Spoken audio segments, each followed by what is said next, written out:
마가복음 12장 38절에서 40절 말씀 같이 읽겠습니다. 예수님은 또 이렇게 가르치셨다. 율법학자들을 주의하여라. 그들은 긴 옷을 입고 다니기를 좋아하고 시장에서 인사받는 것과 회당의 높은 자리와 잔치 자리의 특색을 좋아한다. 그들은 과부의 재산을 가로채고 사람들 앞에서 거룩하게 보이려고 길게 기도한다. 이런 사람들은 더욱 무서운 심판을 받게 될 것이다. 아멘. 최근에 넷플릭스에 상영되고 있는 레이디 투어라는 드라마가 있습니다. 인기가 많은 드라마인데 신혜선 배우가 이 주인공이고요. 여기 보면 명품들이 많이 등장합니다. 저는 한 번도 본 적 없는 명품들이 있더라고요. 저야 뭐 샤넬, 구찌 이런 건 들어봤는데 텔레비전에서 그것과 비교할 수 없는 뭐 백 하나에 5천만 원, 1억 이런 것들이 그 드라마에 등장하더라고요. 이 드라마는 이 주인공이 그 사람들의 그런 허영심, 유럽의 어떤 왕실에만 들어가는 백이다. 이렇게 해서 이건 돈 주고도 못 사는 거다. 그래서 대한민국의 0.0001%만 가질 수 있다. 이런 식으로 해서 사실은 저 동대문 시장에서 만든 건데 그걸 막 이 속에 파는 이런 내용이 중간에 있었어요. 이 드라마는 오늘 우리 시대에 어떤 사람들의 실상을 좀 고발하는 그런 것 같습니다. 아주 뭐 몇천만 원, 몇백만 원짜리 옷을 입고 몇천만 원짜리 시계를 차고 이러면 내가 뭔가 대단한 사람인 것처럼 착각하는 이런 모습을 보여주고 있습니다. 그런데 이 드라마가 하나 더 보여주는데 그렇게 막 엄청난 비싼 명품을 사는 그 사람들의 실제 삶을 살짝 보여줍니다. 어떻게 해서 돈을 버는지 보면은 대부분 뭐 사기치는 사람도 있고 또 우리 사회의 소위 엘리트라고 하지만 그 추악한 그런 모습들 이런 것들을 고발하는 그런 드라마입니다. 오래전에 그 독일의 사회학자죠. 막스 베버가 이런 용어로 지적했잖아요. 천민자본주의. 돈을 건강하게 벌고 건강하게 쓰는 게 아니고 돈밖에 모르는 이런 실태를 천민자본주의다 이렇게 했는데 이 드라마가 그 면면을 잘 보여준 것 같습니다. 예수님 당시에도 이런 현상이 있었던 것 같습니다. 오늘 예수님은 둘러싼 무리들을 보시고 대놓고 이렇게 말씀하세요. 서기관들을 향해서 노골적으로 비판을 하십니다. 뭐라고 하셨습니까? 긴 옷을 입고 다니는 것과 시장에서 문안받는 것 그리고 잔치의 상석에 앉는 서기관들을 삼가하라. 주의하라. 이렇게 서기관들의 외향을 경계하라고 대놓고 말씀하십니다. 그래서 긴 옷, 이건 옛날에 서기관들이 입는 그런 복장이었습니다. 일반인들은 못 입는 옷이죠. 고급스러운 옷이었고, 화려한 옷이었고, 또 시장에서 문안받는 것이라고 하셨는데, 예수님 당시의 시장은 오늘날 우리처럼 그냥 슈퍼마켓 있는 데가 아니고, 아고라, 광장이었죠. 모든 정치 경제가 결정된 곳이었고, 그래서 거기들은 늘 뭐 정치적 연설도 하고 그런 곳인데 예수님 당시에는 이 서기관들, 사두개인들, 바리새인들이 사내들인 공예라고 해서 실제 정치를 실제로 했어. 의회를 구성해서. 그러니까 그 시장에서 문안받는다는 것은 이제 이 서기관이 우리가 이 나라의 통치자들이야. 어떤 그런 자기의 신분, 지위를 드러내는 것을 말합니다. 이스라엘 사람들은 실제로 하나님께서 모세에게 주신 레위기, 또 신명기 이런 말씀 자체가 실정법이었기 때문에 그 레위기법에 익숙하고 전문가였던 서기관들이 당연히 실제 재판도 행하고 또 로마 제국이 통치하고 있었지만 예루살렘은 사내들인 공의에 위탁해서 했기 때문에 실제로 그들이 정치도 하고 그렇게 했습니다. 또 회당의 높은 자리에 앉는다는 것은 율법을 읽고 해석하는 자리죠. 요즘 치면 강대상 이런 거죠. 당연히 서기관들, 율법사들이 회당에서 율법을 낭독하고 또 해석도 하고 가르치기도 했던 것이죠. 그런데 오늘 주님께서는 이들을 경계하라 그렇게 하십니다. 경계하라, 주의하라, 삼가하라 이렇게 합니다. 당시의 서기관들, 율법사들은 존경받는 사람들이었습니다. 요즘 말로 치면 당대의 종교계의 어떤 셀럽들이었죠. 왜냐하면 그 당시에 이스라엘 사람들은 모든 삶의 중심이 성전이었고 회당이었거든요. 성전에서 제사 지내고 회당에서 율법을 배우고 이게 그들의 삶을 규정하는 그들의 삶의 구심점이었거든요. 근데 그 일을 누가 하냐? 성전에서는 사두개파 제사장들이 했던 것이고 각 지역에 있는 회당에서는 율법사, 서기관들이 이 역할을 했거든요. 그러니 요즘은 지금 우리 동네에 있는 좀 유명한 목사님들 그런 분들에 해당되죠. 아니 그런 분들 다 존경하잖아요. 교회 가면 존경하고 당연히 말씀을 가르치고 그렇게 하니까 존경받는 그런 사람들입니다. 그리고 실제로 사두개파나 서기관들은 로마 제국 통치 하에서 자치권을 인정받았기 때문에 먹고 사는 문제도 크게 어렵지는 않았습니다. 요세푸스 같은 역사가들의 기록에 보면 그래서 그 당시 사람들은 그 자녀들을 율법학교에 보내고 제일 유명했던 율법사가 이제 가말리엘, 힐렐 이런 분들이 계셨어요.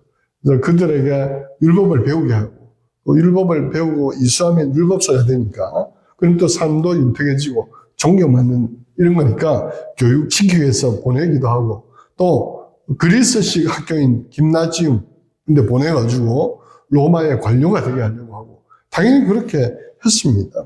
사도 바울도 스스로 말하기를 내가 가말리엘의 문화생이었다 이렇게 했잖아요. 당대 이제 가말리엘, 힐렐이 유명한 율법의 대가였거든요. 그 학교도 운영했고 바울도 가말리엘이 운영하는 율법학교의 학생이자 마스터하는 사람이었던 거죠. 존경받는 사람들이었습니다. 그렇기 때문에 당시 사람들은 율법사들을 좀 선망의 대상으로 당연히 여겼습니다. 근데 오늘 예수님은 주의하라 이렇게 합니다. 주의하라, 경계하라, 그죠? 오늘도 보면 정치인들이나 또 유명한 기업의 회장님들이나 연예인들 이런 사람들은 선망의 대상입니다. 당연히 좋은 옷을 입고 멋진 차를 타고 사람들이 어디 지나가면 사람들이 막 쳐다보고 사진 찍어달라 그러고 저도 그런 삶을 한번 살아봤으면 좋겠는데 어쨌든 화려한 외모와 그죠? 또 좋은 집에 살고 하니까 당연히 사람들은 그렇게 화려하게 사는 사람들에게 눈길이 가기 마련이고 나도 저렇게 살아보고 싶다. 혹은 내 자녀들이 저렇게 성공적인 삶을 살면 좋지 않을까 하게 돼 있습니다. 그건 당연한 겁니다. 교회 안에도 요즘은 좀 이런 현상이 있는 것 같아요. 초창기 복음이 우리 조선에 들어왔을 때 혹은 50년대, 60년대에는 목사 되려고 합니다 하면은 부모님들이 말렸거든요. 사모 되려고 하면 말렸거든요. 왜냐하면 그분들이 보는 목사나 사모들은 너무 고생하는 거죠. 밥도 제대로 못 먹고 정말 힘들게 살고 이러니까 내 아들이 목사가 되겠다 그러면 그냥 장로해라 돈 벌어가지고 이렇게 말리고 또 사모가 되겠다고 하면 굳이 왜 힘드니까. 제가 어릴 때만 해도 저희 교회에 제가 딱 기억이 납니다. 성미라는 걸 하더라고요. 성미. 교인들이 주일날 예배할 때 이 복주머니 같은 걸 어르신들 들고 와서 쌀자루에 다 붓더라고요. 난 그게 뭔지 몰랐어요. 어릴 때는. 가난한 사람들 도와주는 것 같았는데 알고 보니까 목사님들, 전도사님들 식량으로 이렇게 주시더라고요. 오늘 교회가 작고 또 다 힘들 때니까. 그런 삶을 누가 동경하겠습니까? 근데 요즘은 서로 목사가 되려고 하고 또 심지어는 사모가 꾸민 친구들도 많아요. 왜냐하면은 그들이 보는 목사, 사모는 저기 대형교회. 유명한 분들 TV에 나오고 한 몇천 명 모이는 몇만 명 모이는 교회에 목사님, 사모님을 늘 보니까 좋은 옷 입고 늘 화면 밟았고 좋은 차도 타고 다니고 존경받고 이러니까 목사가 되려고 하고 그런다 하더라고요. 그리고 무슨 뭐 유명한 집회나 무슨 기도회 같은 데 강사로 서면 전국구가 되잖아요. 그럼 뭐 불려다니면서 강사도 하고 뭐 대접받고 하니까 좋잖아요. 얼마 전에 어떤 목사님의 글을 하나 본 적이 있었는데, 우리처럼 개척교회를 시작했는가 봐요.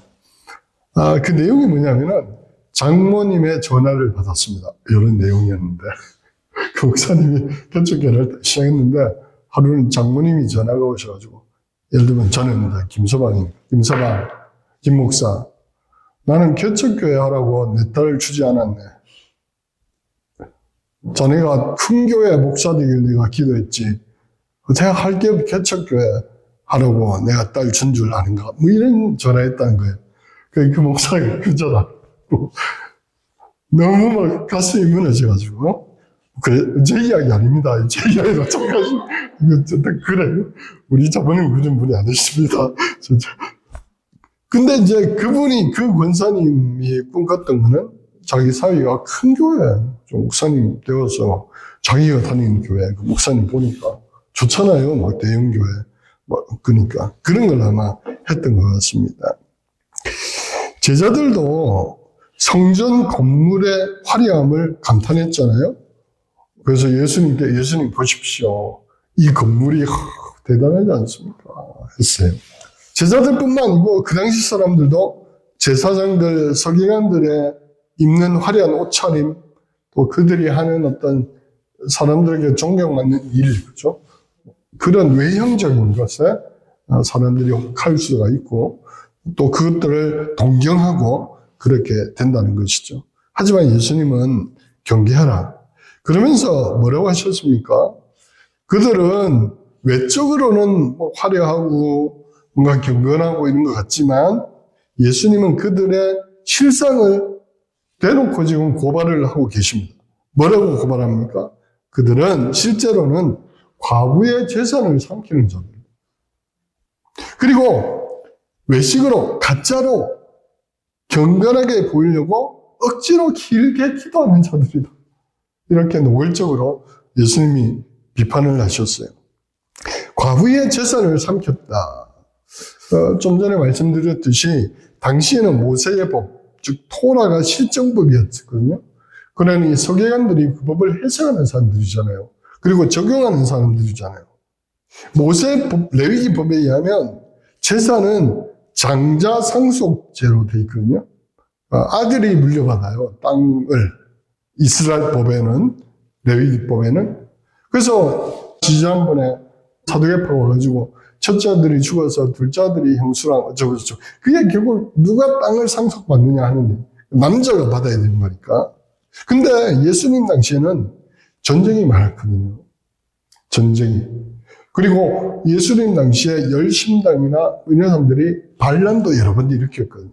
예수님이 10대 시절에 갈릴리 지역 세포리스에서도 막 반란이 일어나가지고 2,000명이 처형당하고 막 그랬거든요. 그러니까 그 남자들이 다 처형당하면 그 땅은 어디로 갑니까? 그리고 아들들도 장자들이 다 죽으면 그 땅은 임자 않는 땅이 되잖아요. 그러니까 이런 상황에서 서기관들이 법을 잘 아니까 교묘하게 속여서 자기 걸로 한 거죠. 서기관들은 겉으로는 율법을 가르치고 뭐 율법대로 행하라고 하고 의롭고 경건한 척했지만, 그리고 율법의 핵심 정신이 뭡니까? 고아와 가부, 나그네를 보살피라고 했거든요. 그들 공동체가 그들을 먹이라고 했고. 근데 이거는 안 지키고 예수님 당시의 서기관들은 율법을 교묘하게 악용해서 고아와 가부들이 받아야 될 그 땅과 재산을 자기 걸로 만들었다는 거죠. 그 과부의 재산을 삼켰다. 예수님이 그 실상을 좀 고발하고 있는 거죠. 제주도에서도 그런 일이 많이 있었다고 제가 역사책을 통해서 봤습니다. 일제강점기 때 특히 조천 지역에 김해김 씨 일가가 그 땅을 다 소유하고 있었는데 아들들 공부시켜 놓으니까 독립투사가 돼가지고 옥고를 치르고 독립운동하나 죽고 이러니까, 그리고 뭐 4.3이 터지고 이러니까 결국 그 재산들을 엉뚱한 사람들이 많이 가지게 되는 이런 일들이 많았죠. 오히려 탄압했던 사람들, 일제의 부역했던 자들이 그 독립운동가들의 재산을 가로채고 이런 일들이 많이 있었다고 합니다. 그러니까 역사는 늘 그런 것 같아요. 오늘 예수님께서는 서기관들이 율법을 가르치고 성전에서 거룩한 척하고 겉으로는 그렇게 하면서 실제로는 고아와 과부의 재산을 불법적으로 빼앗는 자들, 악한 자들이다 고발하고 있습니다. 오늘날 우리는 한 번씩 막 되게 존경받는 막 판사고 검사고 이런데 알고 보면 불의를 했던 분들이 뉴스에 막 나오는 걸 보고 있습니다. 교계도 최근에 참 부끄러운 일들이 많이 있었는데요. 최근에 제가 어디 모임에 가면 고신 정신 차리라고 하도 저에게 막 욕을 해서 우리 교단의 유명한 대형교회 목사님 두 분이 사고를 쳐가지고 나는 그런 적도 없고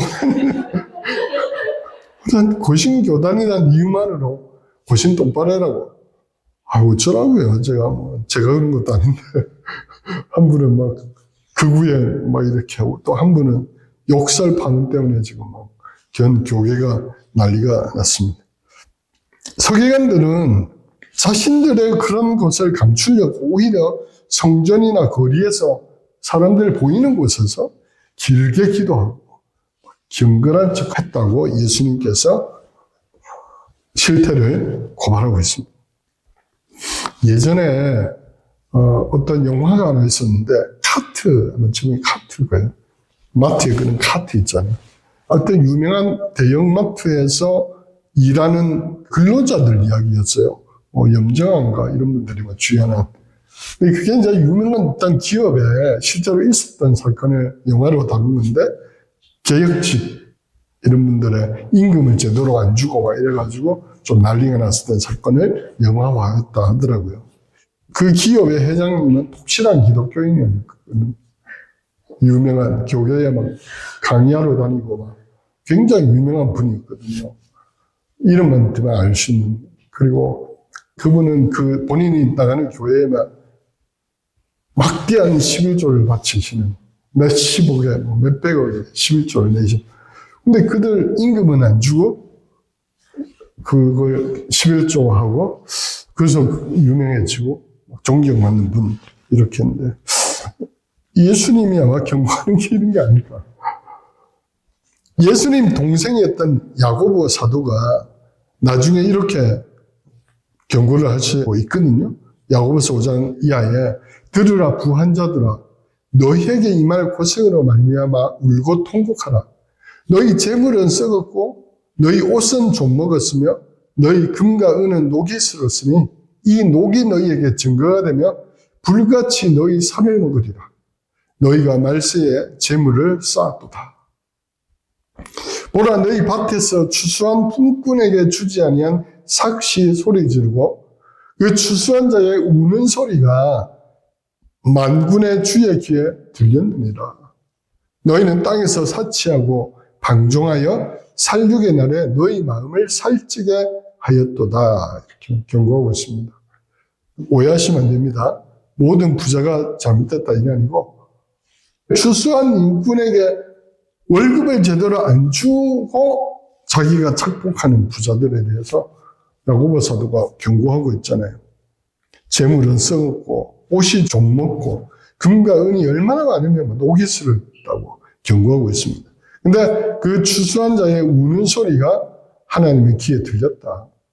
그러니까 회개하라 이런 뜻이지요. 예수님 오시기 전에 집회서라는 이건 이제 외경인데 거기도 뭐 이런 구절이 있습니다. 율법을 지키는 것이 재물을 많이 바치는 것이고 계명에 충실한 것이 구원의 제사를 드리는 것이다. 은혜를 갚는 것이 곡식 제물을 바치는 것이고 자선을 베푸는 것이 찬미의 제사를 바치는 것이다. 악을 멀리하는 것이 주님을 기쁘게 드리는 것이고 불의를 멀리하는 것이 속죄하는 것이다. 또 토빗서에도 보면은 사실 자선을 베푸는 모든 이에게는 그 자선이 지극히 높으신 분 앞에 바치는 훌륭한 제물이 된다. 시편 141편 2절에도 나의 기도가 주의 앞에 분향됨과 같이 되며 나의 손드는 것이 저녁 제사같이 되게 하소서. 우리가 잘 아는 로마서 12장 1절에 바울 사도도 이렇게 말하죠. 그러므로 형제들아 내가 하나님의 모든 자비하심으로 너희를 권하노니 너희 몸을 하나님이 기뻐하시는 거룩한 산 제물로 드리라. 이는 너희가 드릴 영적 예배니라. 그러니까 이 모든 구절을 종합하면 예수님부터 겉으로 화려한 옷을 입고 경건한 척 기도하고 이런 것이 진짜 경건이 아니고 예배가 아니고 삶의 현장에서 일꾼에게 삭슬 제대로 주고 또 하나님 내게 은혜 주셔서 수입을 많이 주시면 자선을 베풀고 고아와 가부를 먹이고 돌보고 하는 것이 하나님이 기뻐하시는 예배가 아니냐라고 말씀하고 있는 것이죠. 예수님은 겉으로 드러난 경건한 척하는 이런 모습이 아니라 진짜 경건, 내면의 경건, 즉 삶의 예배를 강조하고 계십니다. 그래서 서기관들을 삼가하라, 주의하라 그렇게 말하고 있습니다. 진짜 성도의 진가가 드러나야 할 것은 어떻게 보면 예배당이 아니라 직장이다. 그러니까 직장 동료들에게 인정받는 그리스도인이 진짜 그리스도인이다 하는 것이죠. 예배 시간이 아니라 일하는 시간이 예배 현장이다. 교회에서 거룩한 척하는 이런 성도가 아니라 직장에서 주변인들에게 인정받는 사람이 하나님이 기뻐하시는 분이다 하는 것이지요. 그래서 우리의 예배가 우리의 삶으로 이어지고 또 우리의 삶이 예배가 되는 그런 선순환이 일어나는 그런 삶을 한 주간도 살아낼 수 있기를 축복합니다.